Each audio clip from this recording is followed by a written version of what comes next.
اور پھر امام کاظم کا جو لقب ہے کاظم،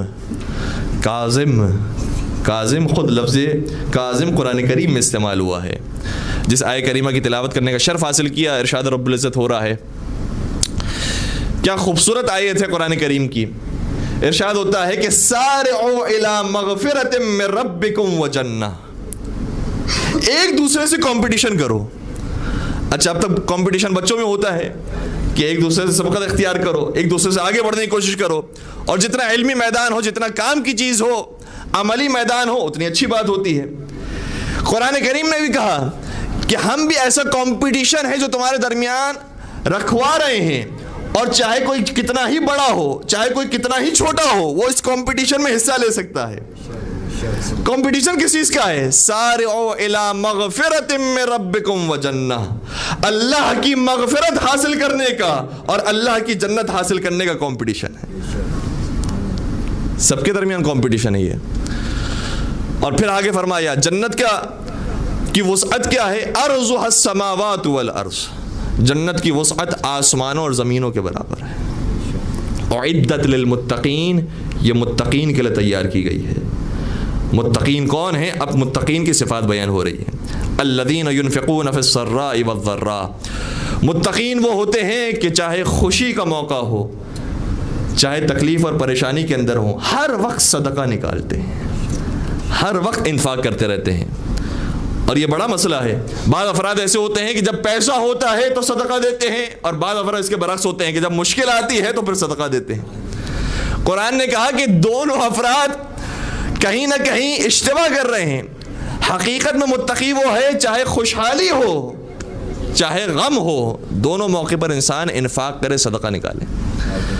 والکاظمین الغیظ، اور اپنے غصے کو پی جاتے ہیں، اپنے غصے کو ضبط کرتے ہیں. یہ متقین کی دوسری نشانی ہے.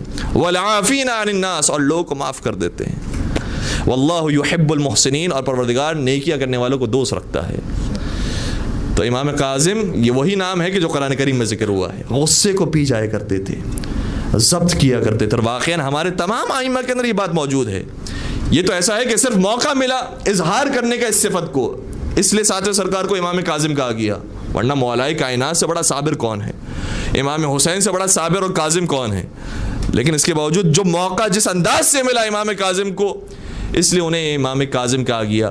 اور اہل سنت عالم دین کا یہ جملہ ہے. لکھتے ہیں کہ امام کاظم کو کاظم کیوں کہا جاتا تھا؟ فرماتے ہیں کہ کان یلقب الکاظم لأنه کان یحسن الیہ من یسیء الیہ. کاظم کو کاظم اس لیے کہا جاتا تھا کیونکہ جو شخص ان کے ساتھ بدی کرتا تھا یہ ان کے ساتھ نیکی کرتے تھے. لوگ تکلیفیں پہنچاتے تھے، یہ ان کے ساتھ اچھائی کرتے تھے، نیکیاں کرتے تھے. اور کتنے ہی واقعے ہیں. چند ایک کی مثالیں آپ کی خدمت بیان کروں کہ ایک شخص ہے کہ جس کا تعلق خلیفہ ثانی کی نسل سے تھا. توجہ ہے، خلیفہ ثانی کی نسل سے اس کے تعلق تھا. اور امام جو علی و زہرا کے فرزند ہیں، دونوں کا آمنا سامنا ہوا. اور ظاہر سی بات ہے کہ ٹپکے گا وہی ظرف سے جو ظرف میں ہوگا. جیسے امام کو دیکھا دشنام بکنا شروع کی، برا بلا کہنا شروع کیا. اور امام اپنے آبا و اجداد کی طرح صبر سے کام لیتے ہیں، خاموشی سے کام لیتے ہیں. اس قدر اس نے نعوذ باللہ گالیاں دی ہے، اتنی غصاکیہ کی ہے اس نے امام کے ساتھ، امام کے آبا و اجداد کے ساتھ، مولا کائنات کے ساتھ، کہ امام کے جو چاہنے والے تھے، اطراف والے تھے، انہوں نے کہا کہ مولا ہم اس کو کسی نہ کسی جا کر مار دیں گے، قتل کر دیں گے اس کو، آپ بس حکم دیں، ہمیں اجازت دیں، ہم اسے قتل کر دیں گے. امام نے فرمایا صبر سے کام لو، پریشان نہ ہو. یہاں تک کہ جب کافی وقت گزر گیا اور امام کا گویا اسی گلی سے گزر ہوتا تھا جہاں پر وہ رہتا تھا، بار بار امام سے ملاقات ہوتی ہے، دونوں مدینے کے اندر رہتے ہیں. یہاں تک ایسا ہوا کہ جب وہ اپنے کھیتی باڑی میں کام کرنے کے لیے گیا تھا، اپنے باغ میں کام کرنے کے لیے گیا، تو امام بھی اس کے پیچھے پیچھے گئے.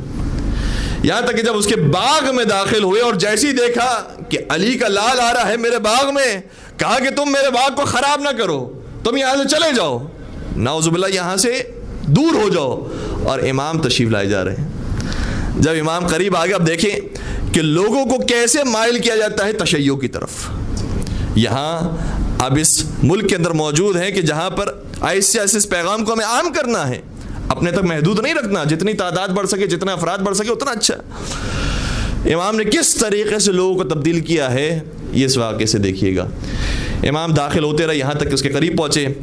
کہا کہ تم نے ہمارا بہت نقصان کر دیا, کہ ہمارے باغ کو خراب کیا ہے. امام نے شاہ فرمایا کہ تم نے کتنی یہاں پر کھیتی باڑی کی ہے اور کتنا پیسہ خرچ کیا ہے اس باغ کے اوپر.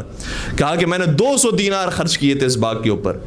امام نے اپنے دست مبارک سے 200 کے بجائے 300 دینار نکالے اور کہا یہ 300 دینار تمہارے حوالے, یہ باغ بھی تمہارے حوالے, اس میں سے جو میوے نکلے وہ بھی تمہارے حوالے, اور ہم تم صرف التماس دعا کہتے ہیں, خدا حافظی کہتے ہیں اور جانے.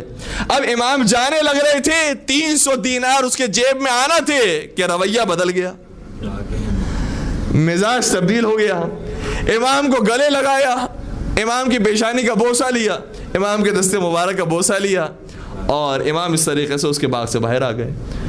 ابھی امام باہر آئے تھے, مسجد کی طرف روانہ ہوئے. امام کے چاہنے والے امام کے ساتھ موجود تھے. کیا دیکھا کہ امام نے جب نماز کا آغاز کیا تو چاہنے والوں نے دیکھا کہ وہ جو دشمن اہل بیت تھا, دشمن امام تھا, وہ بھی صف کے اندر آ کے کھڑا ہو گیا. اور جب نماز مکمل ہوئی تو لوگوں نے سوال کیا کہ اب تک تو تمہاری دشمنی تھی ان سے, اب کیسے تبدیل ہوا ہے, وہ تو زبان پر نہیں لے کر آیا. کہا کہ اب تک تو تمہاری دشمنی تھی, عداوت تھی, کینہ تھا تمہیں.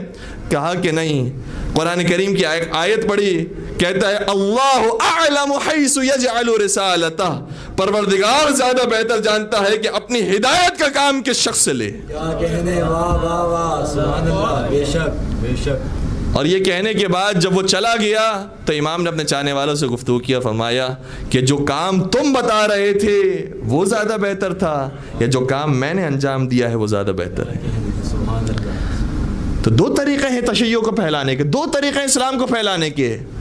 اور آج مسئلہ یہ ہے کہ اسلام کا نام کس طریقے سے بدنام کیا گیا ہے کہ جو بات نہیں ماننے والا ہے اسے قتل کر دو, اسے کافر کہہ دو, اسے واجب القتل قرار دے دو. یہ ہمارا اسلام نہیں ہے. یہ دوسروں کا اسلام تو ہو سکتا ہے, لیکن اہل بیت کا اسلام یہ ہے کہ جتنی پاکیزگی کے ساتھ, جتنی گفتگو کے ساتھ, اور جتنی اقتصادی مسائل کو حل کر کے لوگوں کو شیعت کی طرف راغب کر سکتے ہو, شیعت کی طرف راغب کرو. اگر راغب نہیں کر سکتے ہو تو خبردار تلوار کا استعمال نہ کرو.